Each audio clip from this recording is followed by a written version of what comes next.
Bonjour à tous, je me présente, je m'appelle Lionel Navarro et dans le cadre de mon doctorat à l'Université du Québec à Chicoutimi, je me suis intéressé à la variation de l'abondance de la tordeuse des bourgeons de l'épinette à l'échelle de l'Océanie.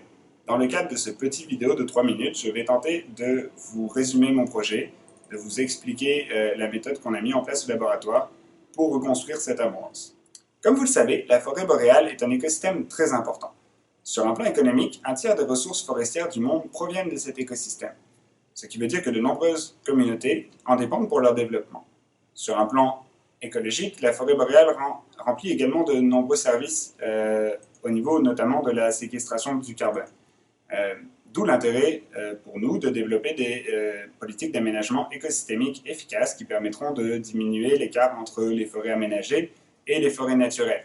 Pour ce faire, l'étude de la dynamique naturelle des écosystèmes et des paysages, notamment de leurs perturbations, est très importante et doit se faire à de nombreuses échelles temporelles et spatiales. En ce qui concerne la tordeuse des bourgeons de l'épinette, de nombreuses méthodes permettent d'en évaluer la dynamique. La dendro, par exemple, vise à identifier les réductions de croissance enregistrées dans les cernes annuelles afin d'en reconstituer les périodes épidémiques. Cette méthode est cependant limitée à la durée de vie d'un arbre et aux individus qui ont survécu à l'épidémie. Pour contourner ce problème, plusieurs autres proxys ont été utilisés à l'échelle paléoécologique. Les capsules céphaliques de l'insecte, ainsi que ses résidus de digestion, constituent des indices directs de l'abondance de l'insecte et leur extraction de carottes de tourbe ont permis la reconstitution de chronologies millénaires. Ces indicateurs présentent cependant des limites importantes. En effet, les capsules céphaliques sont présentes en infime quantité et leur extraction nécessite de grandes quantités de sédiments, et les résidus de digestion sont soumis à des processus de biodégradation. L'objectif de notre projet vise à proposer une méthode originale pour reconstituer l'abondance de l'insecte à l'échelle holocène. Pour ce faire, nous proposons de tirer avantage du fait que la tordeuse des bourgeons de l'épinette soit un lépidoptère, ce qui, comme son nom l'indique, en latin, implique que ses ailes sont recouvertes de centaines de milliers d'écailles. Ces écailles sont essentiellement constituées de chitine et présentent un potentiel taxonomique intéressant. Pour extraire et analyser les écailles du sédiment, nous proposons une méthode simple et peu coûteuse. Tout d'abord, une carotte de sédiment est extraite du lac en plusieurs sections à l'aide d'un carottier à piston. Cette carotte est ensuite sous-échantillonnée au centimètre. Les échantillons sont ensuite asséchés au dessiccateur pendant 48 heures. Un sous-échantillon de 0,5 g sec de sédiment sera utilisé pour l'analyse. Nous avons ensuite procédé à la défloculation de l'échantillon dans une solution de 10% de hydroxyde de potassium à 70 degrés Celsius pendant 30 minutes. Le sédiment est ensuite soigneusement tamisé dans un tamis de 53 micromètres afin de retirer le maximum de petites particules de matière organique et ainsi faciliter l'analyse. Les échantillons de sédiments sont ensuite centrifugés à 3 reprises à une vitesse de 500 RCF pendant 10 minutes afin de séparer le maximum d'écailles du reste de l'échantillon.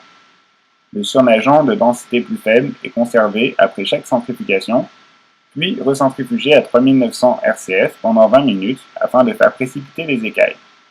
Enfin, l'échantillon est monté sur une dizaine de lames afin d'être analysé au microscope. Les écailles de lépidoptère présentent une grande variété de formes. L'analyse de cette dernière étant simple, peu coûteuse et relativement rapide, c'est l'avenue que nous avons privilégiée pour tenter d'identifier les écailles extraites.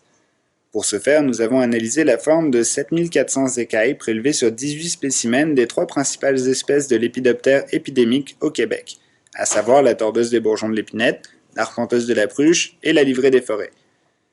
Pour ce faire, nous avons utilisé des mesures de morphométrie traditionnelles telles que la circularité ou le ratio d'aspect, mais aussi des méthodes géométriques basées sur la construction d'ellipses de Fourier.